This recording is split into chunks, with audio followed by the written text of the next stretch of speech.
Do a quick little video on upgrading the firmware for the Cambium ePMP radios.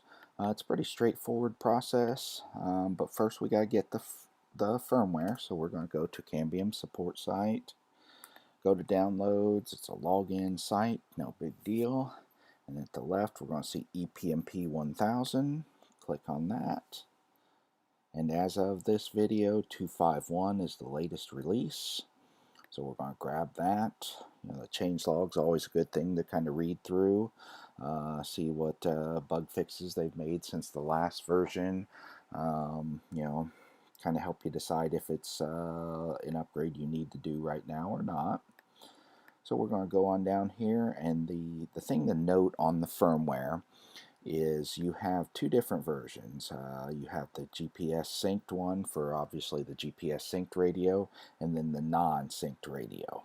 This package is for the Cambium management tool. We won't really go into that, but today we're upgrading an AP that has GPS sync, so we're going to grab that file, pretty small file, and then we're going to go ahead and go over here and pop into our upgrade.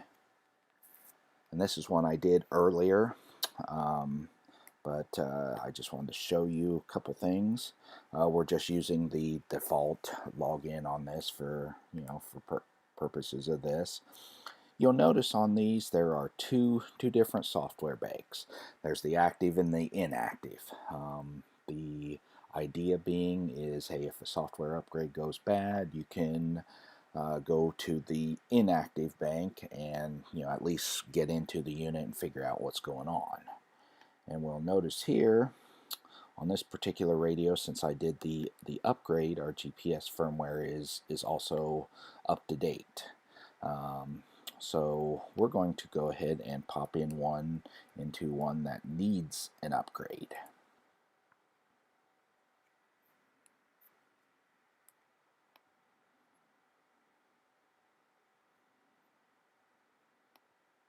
So we're going to go to software update.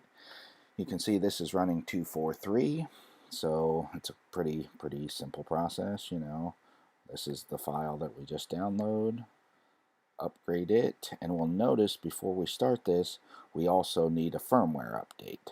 So the way you have to do the software version first, so we're gonna upgrade that, and it's a fairly small update. Took all of 5 seconds to actually upload the file. All in all, it takes 3 to 5 minutes to upgrade.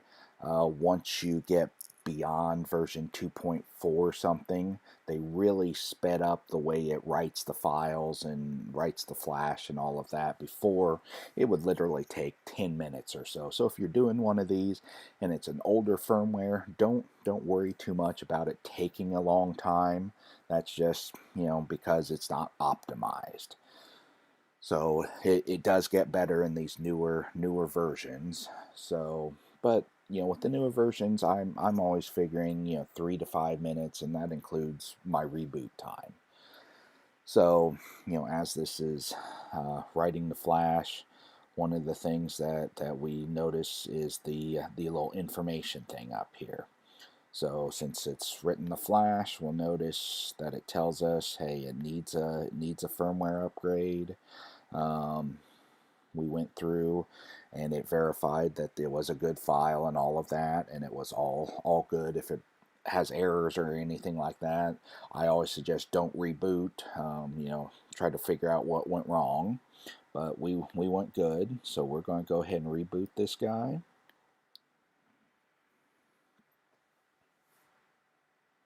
And like I said, it'll take a couple minutes to reboot and things like that. So you can do multiple ones of these while you're waiting. Like I said earlier, Cambium has a management tool that can automate all of this. It just depends on what's your philosophy on controlling upgrades and things like that. So that's a personal preference. On a big network, I like the management tool, but it's always nice to be able to know what's going on with the AP. things like that. So here we are, we're rebooted. We're going to log back in. We're going to go to our software update. And we'll notice we have 251 in our active bank. Now we need a GPS firmware. If you wanted to upgrade this bank too, you would just upload the file a second time. So now that we have this, we just select the same package again. There's not a separate package for the GPS. So this one takes a little while to upgrade. I always figure another 3 to 5 minutes on this, but again, they've really optimized it on the newer versions, so don't fret too much. But yeah, that's basically how you do everything. I won't make us wait on the GPS one. We can tell it's doing something because our little GPS icon is gone red, so it's lost the sync, so it's right in that firmware. And that's kind of a quick probably video on how to do the Cambium firmware. Having questions, let me know, comments, whatever. Thank you.